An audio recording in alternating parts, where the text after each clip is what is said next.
In 1924, a group of businessmen met in Geneva to decide how long a light bulb should last.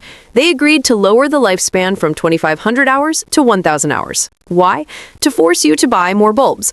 This is called planned obsolescence. And today, car manufacturers are doing the exact same thing. They use plastic timing guides, thin piston rings, and non-serviceable transmissions. They want your car to die at 100,000 miles. But there were a few times in history where the engineers beat the accountants. They built cars that were accidentally too good. These are the 7 cars that manufacturers hate because if you buy one, you might never need to buy a car again.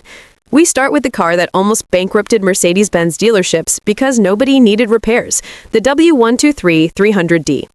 Sold in the late 70s and 80s, this is widely considered the most durable car ever mass-produced. You still see these serving as taxis in Africa with 2 million miles on the clock. It uses the OM617 5-cylinder diesel. It has no computers, no sensors, it is purely mechanical. Mercedes realized that if they kept building cars this good, they wouldn't sell enough parts, so they stopped. If you find a rust-free one, it is the closest thing to an immortal machine you can buy. You see these everywhere. There is a reason for that.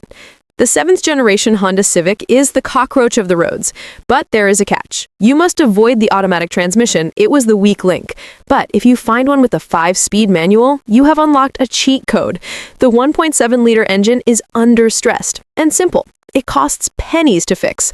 An alternator is $80. A water pump is $40. This car represents everything modern car companies hate. It is cheap to buy, cheap to own, and it refuses to leave the road. Jeep is known today for being unreliable trash, but in the 90s, they accidentally built a legend, the Cherokee XJ. It uses the 4-liter inline-6. This engine was originally designed for tractors. It has the cast iron block and head. It produces torque at low RPMs, which means it never gets stressed. The body will rust. The interior door handles will snap off. The AC will fail. But the engine? It will run on 3 cylinders and pure spite. Mechanics hate these because the owners never pay for big repairs. They just fix it themselves with a hammer. In 1989, Toyota decided to destroy Mercedes. They gave their engineers an unlimited budget. The result was the Lexus LS400. They spent over $1 billion developing this car. The 1UZ FE V8 engine is an aviation-grade masterpiece. The tolerances were so tight that American machining tools couldn't even make them. There's a famous example called the Million-Mile Lexus that is still driving on its original engine. This car was bad for business because Toyota sold it for a loss just to steal customers from the Germans. Buying one today is like stealing engineering from the past. General Motors makes a lot of junk, but the 3800 V6 engine was their apology to the world. Found in the Buick LeSabre in Park Avenue, this engine is practically bulletproof. It doesn't make enough power to hurt itself.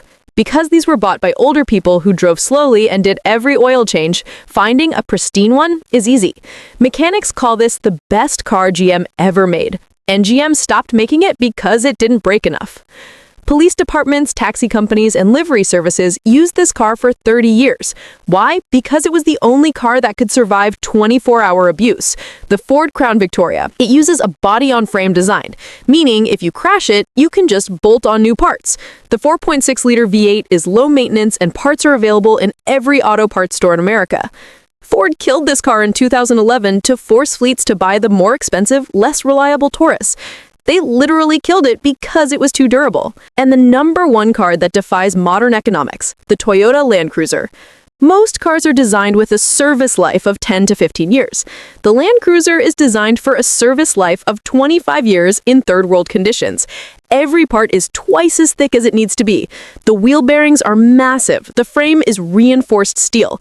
It is the only car on this list that will actually appreciate in value because rich people know that the new ones, with their twin turbos and hybrid batteries, will never last this long. This is the ultimate middle finger to planned obsolescence. These cars prove that manufacturers can build things that last. They just choose not to.